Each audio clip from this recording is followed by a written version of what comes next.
Laikam jau man tas tā baigi nav vajadzīgs, bet nu, pat cik ir tāda sportiska interese un arī apkārt visi cilvēki visu laiku virmo ar savām idejām nepārtraukt. Tad laikam tā sanāk, ka šis revanšs ir sarunāts 29. oktobra. Nu, laikam jau pēc pirmā mača treneris jau pats piegāja un piedāvāja reiz revanšu. Nu, trenerim, kā saka, fināla vārds, ja viņš tā saka, nu, viņš jau zina, ko dara.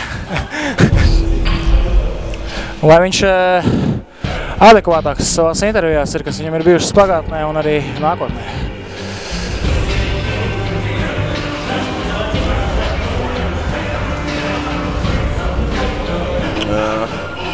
Nu, protams, ka man tas nozīmē daudz, jo kā nekā man ir jācīnās. Un priekš man tas nozīmē daudz tikai tāpēc, ka es īstenībā slikti noboksēju iepriekšā reizi un es gribu parādīt sev labāk.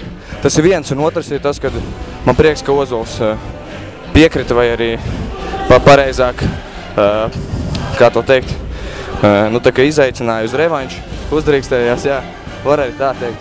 Un prieks par viņu, un prieks par sevi, respektīvi es gribu labāks rezultāts parādīt sev pašam un citiem, un Ozols noteikti grib pierādīt, ka nav tā, kā sanāks noteikti, vai kaut kā tā. Tāpēc ir tā. Es novēlu, protams, kad